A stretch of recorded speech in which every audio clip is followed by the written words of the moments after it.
Okay, I accidentally hit the wrong button right after that when I was moving it, so I'm gonna have to edit this freaking video, but that's all right. Let me show you guys my collection. So first, I'm gonna explain this again. So this is the beginning of the binder. I have these printed out. As I do in a lot of my binders, I like to print things out and have information of some of the cards, things like that. The more I know, the better. And I like to dream about the fact that one day someone's gonna come along and open one of my binders and they're gonna see how insanely special it is. Whether that is true or not, I like to think that way. I always have, just like, wow, look at that. Even when I used to just stack them up in the safe, I just picture someone coming over, and they never did. Never once back in the day. But yeah, I envision that when I look at my cards. The museum, my collection is a museum, and I want to display it as such. So, Topps Mickey Mantle number 7. Mickey Mantle passed away on August 13th, 1995. To honor the legendary Hall of Famer, the Topps company decided to retire his jersey number 7. Similar to the way teams retire numbers for the legends who played for them, Topps decided that no card from their benchmark Topps baseball and sequentially chrome set would be numbered 7, beginning in 1997. The reason behind this bold move was to honor the man that helped Topps to establish their position as number 1 in the sports card industry. His 1952 Topps card, although not his rookie card, is one of the most recognized baseball cards in the world. In 1996, Topps printed its last number 7 baseball card. Fittingly, it was the Mick. And that comes to our first card right here. 1996 Topps Chrome. And what I tried to do was get all the rarest versions of these Mantle cards. And I collected I was selling cards on eBay for years, decades. And Mickey Mantles were the absolutely most sold off of my shop. And they're all base cards. The long story short, which I've shared a million times, why I started collecting this is mainly because of that. Realizing all these years I've been shuffling through, I have a stack of these cards, regular Topps, 1996 Topps of number 7, and I never once thought to look for their rare one. So here we go, back to this. So I have that one. Big card, the very first refractor that Topps ever did. And they did it, card number 7 from that set was Mickey Mantle. Like, that's just, it really is incredible. It's incredible. All right, let me continue on. As bored as you may be, I am not bored, and I will watch this video later with the volume on. All right, 1996 printed the last card, number 7. Okay, here we go. Picture of a now older Mantle in front of the purple background with a transparent New York Yankees logo over what appears to be pictures from his 1962 Topps. The switch hitter connects card. That's the one right there. So, bam. And you can see the New York Yankee logo in the background. See it in the background? So this looks like from 1962 an image. That's cool. I completely forgot about that. The card there. Almost done with the reading. There is a square gold foil logo on the lower left corner of the card that has a picture of Mantle from his 1952 Topps card with the years 1931 and 1995 on either side of him. And his name is in capital letters on the bottom. The Topps logo is conspicuously printed above his name. On the reverse of the card, it mentions his career highlights. So all that right there, that's his 52 Topps logo, or his Topps card on this card right there. Right there. And that's the years right there. His life. Just sick, right? Like, so sick. And there's a Topps logo right there. Really cool. And that includes his base card from 1996 Topps. Same card. All right, starting in 1997, Topps stopped printing a number 7 card in honor of Mickey Mantle. So they just stopped. From 1997, in 1997 all the way to 2005, they didn't even put a card number 7 in their set. And they didn't have Mickey Mantle's after this card was printed, they lost the license. So during those years, even though they didn't have Mantle's license, they stopped using card number 7. Well, in 2006, they got his license back. In 2006, Topps reached a 10-year exclusive agreement with Mantle Estate. Since then, card number 7 in Topps baseball has been a Mickey Mantle. Topps wasn't the only card. Okay, so that tells you the story of why, not why I started collecting these, but how important these cards are. They're unlike any other card. They're not just regular. To have a Mantle card from... I literally consider these as playing days cards, because this is a continuation of his run. Unlike anyone else in history. He has cards, base cards, all the way up till 2012. So, first page, this is from Mookie Chilson, just super sick. An actual pack from 2010 Topps. So, let's get to 2006, when it all started. This is an insert set that they did. And these are... these came out in different years. So, each one... So, this card right here, the red refractor... numbered out of 25. This card right here actually was released into 2008 Topps. So each year they did a different version, a different refractor. Some years they put more in. Like, I think these were all from 2006. It's pretty crazy the deep dive into these.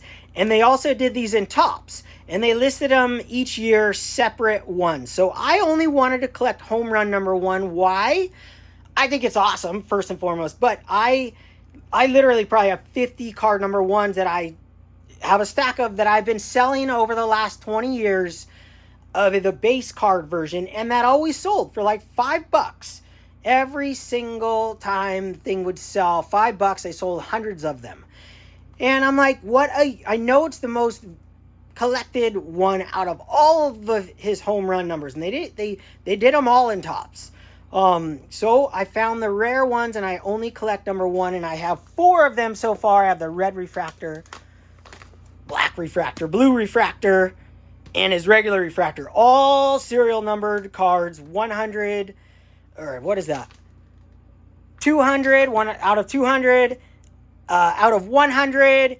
Out of 500. Insane. You're probably never going to see this card ever again. Only one I've ever seen on eBay in the last 2 years, and I grabbed it.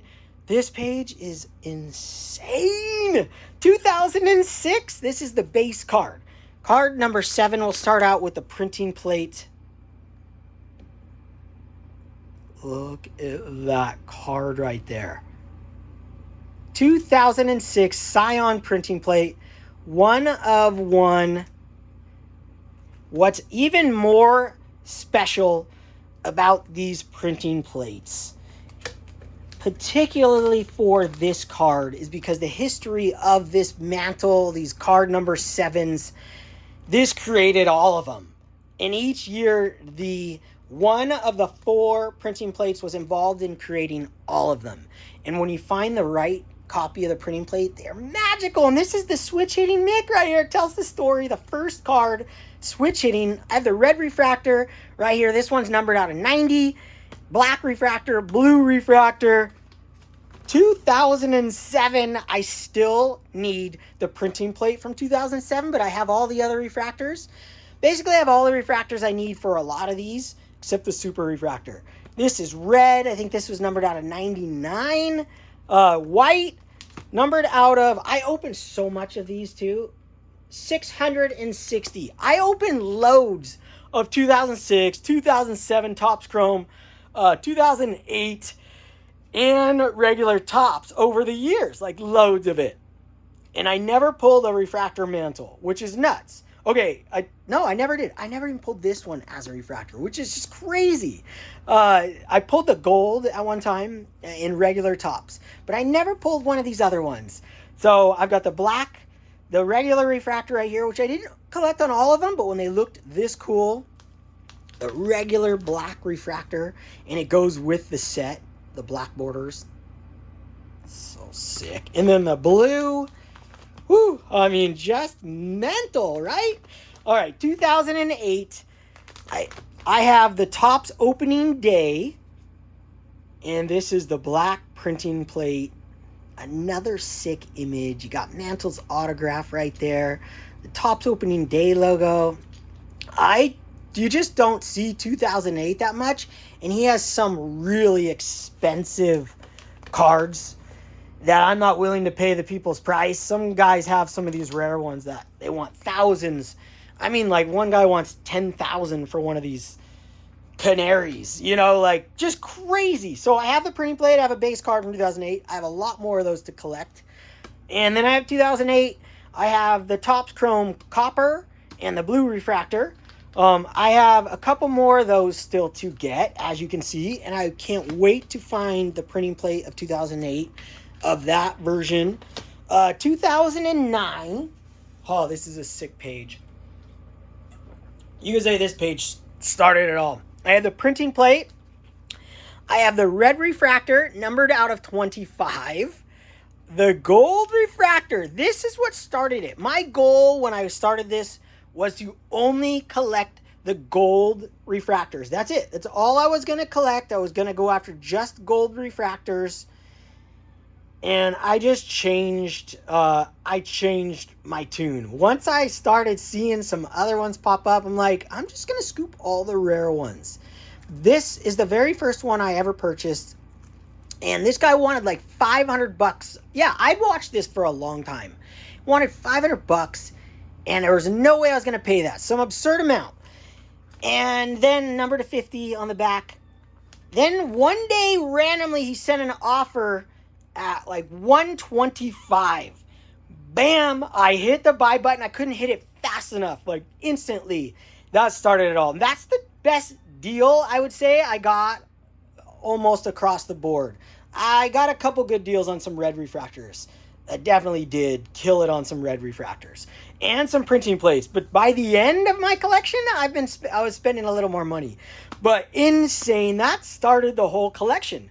The blue refractors, insane. I have a couple of the blue refractors. I don't have many doubles, but I have a couple. You know, I have my Topps Chrome set, so I wanted one to represent that. So when I come across a few doubles, I probably have like 3 or 4 doubles. I gave 2 away to Orlando, some blue refractors, because he's a Mantle guy.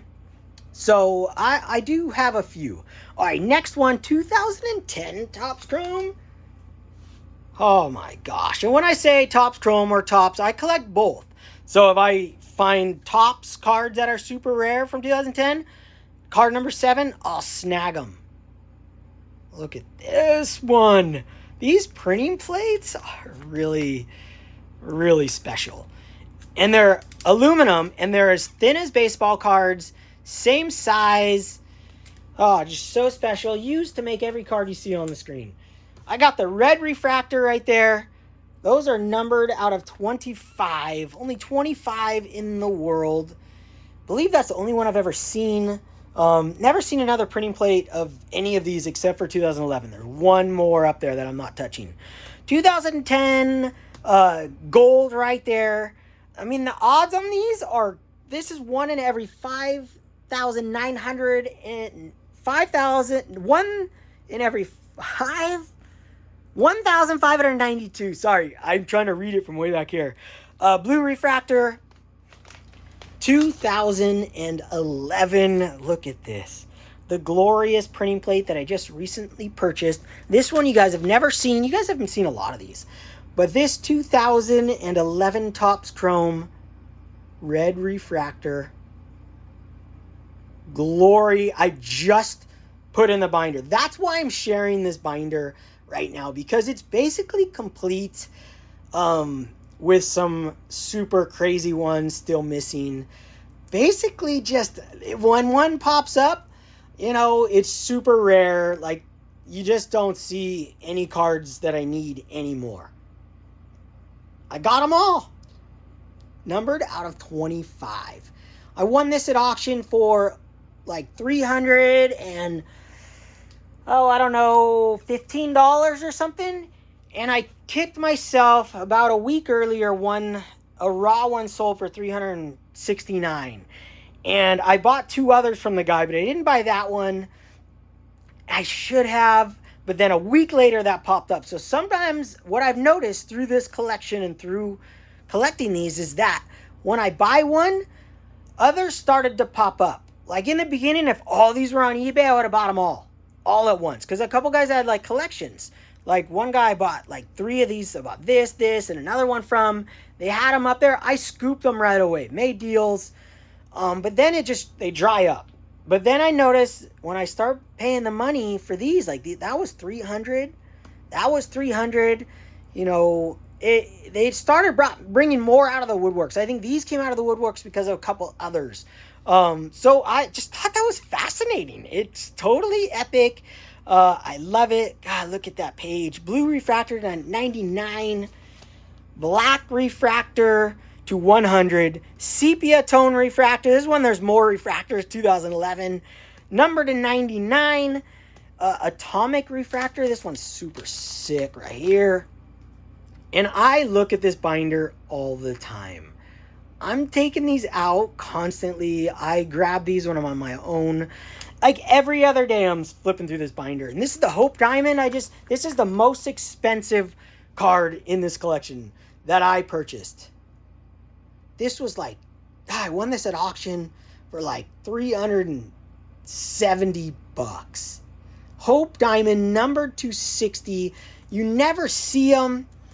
Out of the 2 years watching this card, looking for this card, I saw one PSA 8 sell, and I kicked myself after because I wasn't sold on this image yet. I wasn't going to collect anything but the gold refractor from 2011, but then 2011 itself started to really sell on my soul, being that it's 2011 and Mike Trout's. It's going to go down as one of the most iconic sets of this generation, and it had all these cool parallels, and the Hope Diamonds were super special, and I wasn't in love with them yet. Then I just fell in love with the Hope Diamond, so I just kicked myself, and that one went for like 200 and something at the time. That was like 2 years ago, and this one popped up not that long ago, and I bid over $400, and I barely got it, like I said. So I was like, dude, so freaking stoked. Shout out to James Elite Hunters, and Shane Shoebox Legends, Hope Diamond Hunters. Just love it. 2012, the last of Topps making card number 7, Mickey Mantle. They lost the license after 2012. I don't have that many from 2012, but I have the epic printing plate. One of one. I have this epic Topps mini that my buddy Shane Shoebox Legends pointed out. The only guy to point out a Mickey Mantle on eBay or anywhere that I didn't have or wasn't watching already. And this was before I offered the bounty up, which I was offering a bounty for any of them you can find. Send them to me if you see ones that are rare. That's what I want. Look at this mini gold. Number 60 out of 61, which is just awesome too. Reminds me of the home run record from 61. Just a sick card. I love the minis. I got this for like $50. Long time ago. These are 1 in 5 packs, but the odds are not always what they seem. I didn't put the set, how many cards were in the set, but it's the same as the regular Topps. So 350 probably in Series 1. So 350 times 5, but also the fact that they didn't print nearly as many base cards. They didn't print nearly as many boxes. Much harder to find because they're on an on-demand thing. That's it. So minis are pretty epic and kind of like, they're like buying boxes of Tiffany, but in pack form, in my opinion. I think they're spectacular and special. I'd love to see if they have a printing plate in this. I haven't looked actually. But yeah, I'd love to get more minis. I got the blue, number to 2012. And some of these are from different sets. So Series 1, Topps Mini, Topps Opening Day. I don't care. As long as it's card number 7 or a special card from the 2000s, as you're going to see in the back part of this binder, 2 more pages. They're just special. So 2010 Topps Chrome, they had these inserts of T206, or Topps 206. Sorry, not T206, Topps 206. This is the gold refractor. These are 1 in every 497 packs in regular Topps Chrome.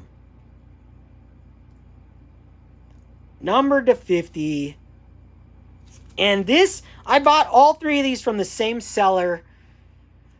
I want to say in the $100 range. In the beginning, when I was looking for these raw, I've yet to come across another gold, except for a guy that has the entire run, including the Super Fractor on eBay. He's had it forever up there with the whole run of these 206. So there's other guys that collect these, and he has the Super Fractor. He wants $3,500 for all of them.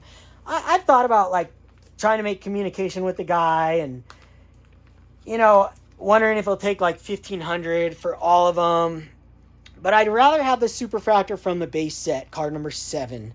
So I'm not willing to go down that rabbit hole yet, but I definitely want a Super Fractor of at least a card number 7 at one time. Just one in my collection. Just one. It would be so incredible. But I'm not gonna spend Babe Ruth playing day money for one. This is the Topps Wrapper Redemption Program, Refractor. You send in a bunch of wrappers and you got them back, and this is the refractor version, number to 599. Next page is just random ones from the 2000s, and this is a modern one, 2024, which I'm not collecting modern refractor Mickey Mantles or rare ones. I bought that because I bought this Allen & Ginter 2009 printing plate.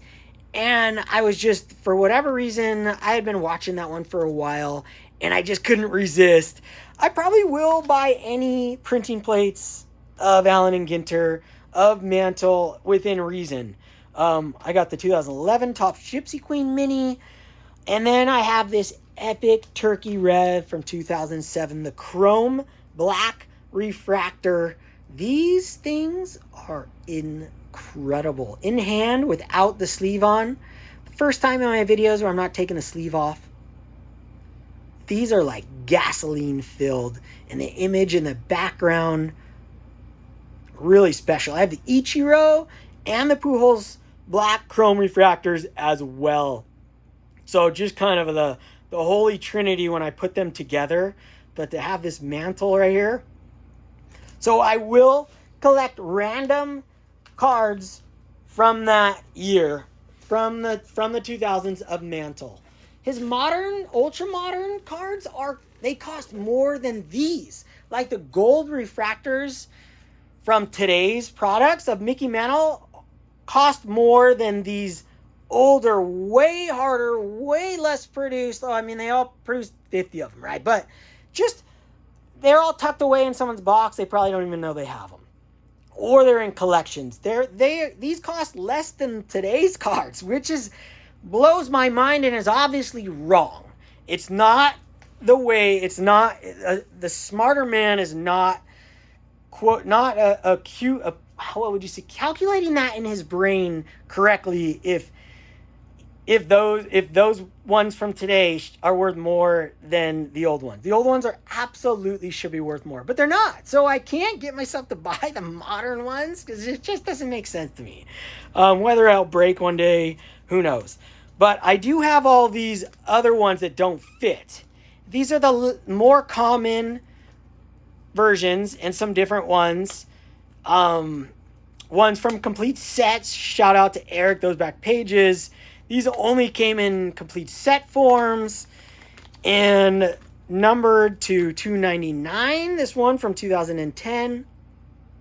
And they're parallels of cards in the regular set that you buy in box form. You get like a little pack and there'd be like 5 red ones. And after watching his videos talking about the sets and the rare ones within the sets, I saw these two up, the only two that were on eBay, and I scooped them, that in the 2011. So shout out to Eric, those like pages, love it. So anything that I get that doesn't fit my album, the rare stuff, or not card number 7, or even card number 7s like this that aren't serial numbered, They're going in one of my custom boxes right there. Right there. And my modern Jackie collection is in this box as well. Modern Jackies that I'm working on. So when this Jackie collection gets bigger, there we go, there's what I want to show. When the Jackie collection gets bigger, I'll move it into its own binder, like I did with the Mantles. But until then, I'm just stacking them in this box, and the no fitting player or collection would be better to have in that box than my leftover Mantles. So just sick. So that's what I got, you guys. That is my Mickey Mantle modern collection in modern card binder. I was just really stoked to share that with you guys. Whether most of you guys aren't watching this, I will watch this continuously when I'm in bed and I want to look at my collection. I do it all the time with my videos. I watch more of my own videos than anyone else's. I'm not kidding, 100% truth, because I love to look at my collection, and when I'm in bed, I can look at it in HD. Just look at this binder. Just so sick. So there you go, guys. I hope you guys are inspired out there. Shout out to Scott Reindeer Studios for the epic cover of my Mantle collection. Hope you guys are inspired out there to collect how you like and just go about it that makes you happy when you look at your cards like I get when I look at mine. This collection is just off the charts. It's just too cool for school, man. I can't get enough of it. I don't care that it's not vintage. They're rare, they're scarce, they're special.